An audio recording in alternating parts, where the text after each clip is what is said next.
पिछरी के लापता 2 युवक का अभी तक कोई सुराग नहीं मिला। बोकारो जिले के पेटरवार प्रखंड अंतर्गत बंद पिछरी कोलियरी से बीते गुरुवार की देर रात पिछरी के ही 2 युवक करण मिश्रा व राजू सिंह की लापता होने का पुलिस को अब तक कोई सुराग नहीं मिलने से नाराज ग्रामीणों ने आक्रोश दिखाते हुए शनिवार को फुसरो जैनामोड़ मुख्य मार्ग पिछरी BDA कॉलेज के निकट सड़क जाम कर महिलाएं बैठ गई। करीब 4 घंटों तक मुख्य मार्ग से आवागमन बाधित रहा, जिससे सड़क पर वाहनों की लंबी कतार लग गई। सूचना मिलते ही जरीडी इंस्पेक्टर दलबल के साथ पहुंचे और ग्रामीणों को समझाते हुए जाम हटाने की आग्रह करने लगे, लेकिन ग्रामीणों ने भारी आक्रोश के साथ जाम हटाने से मना कर दिया और प्रशासन से लापता युवकों को जल्द बरामद करने की बात पर डटे रहे। फिर ग्रामीणों को समझा बुझाकर जाम को हटाया गया। वहीं बेरमो विधायक कुमार जय मंगल ने परिजनों से मिलकर हर संभव मदद करने की आश्वासन दिए। मायने में कल 6:30 बजे सूचना मिली है सर हमको। सही मायने पूछे तो सबसे पहले सूचना मैंने ही प्रशासन को दी है। उससे पहले परिवार के लोग अपने तरफ से खोज रहे थे, लेकिन ये जो घटना घटी है ये कहीं ना कहीं totally failure of Coal India और CISF अथॉरिटी है, क्योंकि जो CISF है उसको अपना पोस्ट छोड़ के हथियार को दूसरे जगह ले जाने का पावर ही नहीं है। यहाँ तक जो CCL अधिकारी हैं उनको भी वो प्रोटेक्शन बस माइंस एरिया में दे सकते हैं या कोल इंडिया के संबंधित संपत्ति में दे सकते हैं। इन लोग CISF का दुरुपयोग करके राज्य सरकार की पुलिस को बदनाम करती है।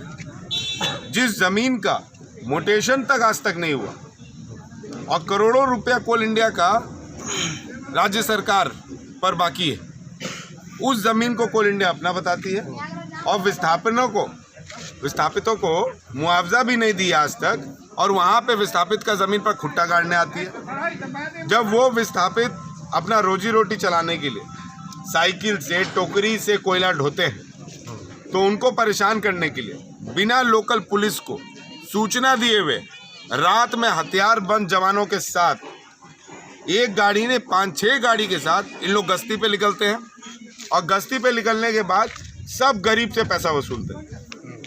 और जब घटना घटी जाती है तो इसका ठीकरा जिला प्रशासन पे फोड़ दिया जाता है। आज पेटरवार थाना, जरीडी इंस्पेक्टर, बेरमो इंस्पेक्टर, ये तीनों सुबह से कल शाम से लगे पड़े हैं। आज मुख्यमंत्री जी का दौरा है, अगर कुछ घटना घटती है तो इनके ऊपर जिम्मेवारी आएगी, लेकिन इसमें कहीं नहीं पूछा जाएगा कि CISF का रोल क्या था। लेकिन इस घटना को अंजाम किसने दिया, विधि व्यवस्था को आके तोड़ा किसने? संविधान सबके लिए, और संविधान ये कहता है कि सेंट्रल एजेंसीज बिना स्टेट एजेंसीज के निर्णय पर काम नहीं कर सकती। अभी आपने देखा होगा सुप्रीम कोर्ट का एक वर्डिक्ट आया कि CBI जैसे हाई एजेंसीज को भी स्टेट एजेंसी से, राज्य सरकार से परमिशन लेना है। यहाँ पे इनका जो सिक्योरिटी अफसर है, ये सिक्योरिटी अफसर किसी भी बूढ़े के घर में, विधवा के घर में, महिला के घर में घुस जाता है, बोलता है घर खाली करो। उसको घर खाली कराने के लिए भी CO के पास जाना है, लोकल थाना के पास जाना है। और कोइलवरी से, जहाँ पे ऑपरेशनल कोइलवरी दामोदर पुल के उस पार अगर आप जाइएगा तो कोई भी कोइलवरी 15 किलोमीटर दूर है, और हेडक्वार्टर आप बात करिएगा धोरी एरिया या BNK एरिया, तो वो भी कम से कम 7-8 किलोमीटर दूर।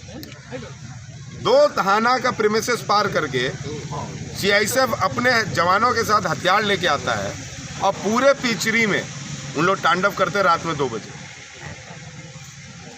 लोगों को मारा जाता है, लोगों को छेड़ा जाता है, गरीबों को घर से निकाला जाता है, औरत के साथ बदसलूकी किया जाता है, और उसके बाद जब घटना घटती है तो फिर लोग इसका आक्रोश जिला प्रशासन पर निकालते हैं।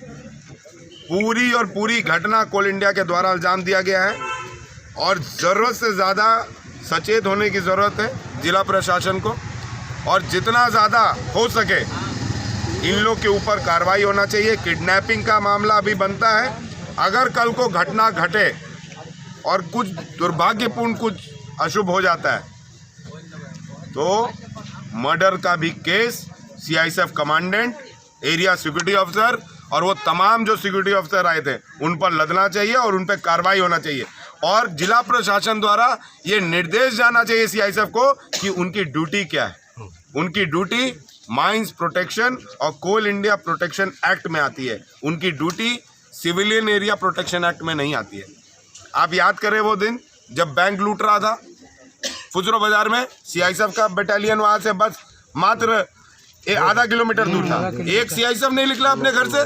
जब गांधीनगर थाना लूट रहा था, नक्सल हमला किए थे, जवान मर गए वहाँ पे, इंस्पेक्टर घायल हो गया, वहाँ से आधा किलोमीटर पे दूर पर उनका बैरक था सीआईएसएफ का, एक सीआईएसएफ वाला नहीं निकला।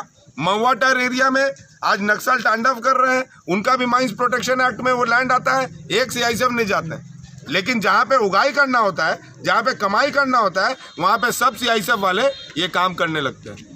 ज़रूरत से ज़्यादा सचेत होने की ज़रूरत है और मैं निवेदन करूँगा एसपी साहब से, डीआईजी साहब से और राज्य के डीजीपी से कि हम लोग को जिस तरीके का दुर्व्यवहार सेंट्रल गवर्नमेंट कर रही है, उसी तरह हम लोग को सबक सिखाने की ज़रूरत है, क्योंकि राज्य में हेमंत सोरेन जी की सरकार है और निश्चित तौर पर यह प्लानिंग के तहत किया जा रहा है। हेमंत सोरेन जी बोलते हैं कि गरीब को मत छेड़ो, जो टोकरी में कोयला ढोता है उसको मत छेड़ो, जो साइकिल में अपना रोजगार चलाता है उसको मत छेड़ो, जो गांव में अपना बेचारा ज़मीन पर ईटा पाड़ता है उसको मत छेड़ो। लेकिन सीआईएसएफ वाले क्या कर रहे हैं, उन गरीब को जाके घर में घुस के रात में 2 बजे वसूली करने का काम कर रहे हैं। मैं निवेदन करूंगा बोकारो जिला से कि कड़ी से कड़ी कार्रवाई होनी चाहिए और जितना जल्द हो सके हम लोग इसको ढूंढने का प्रयास करेंगे। दोनों हमारे विधानसभा के लोग हैं और मेरे काफ़ी करीब रहे हैं, मेरे परिवार के सदस्य हैं और निश्चित तौर पर जिला प्रशासन लगा हुआ है, काम होगा। बस जनता से निवेदन है कि 24 घंटा का समय दें ताकि हम दोषियों को ढूंढ पाए। अगर हम प्रशासन को डिस्टर्ब करेंगे तो प्रशासन उसी में उलझ के रह जाएगा।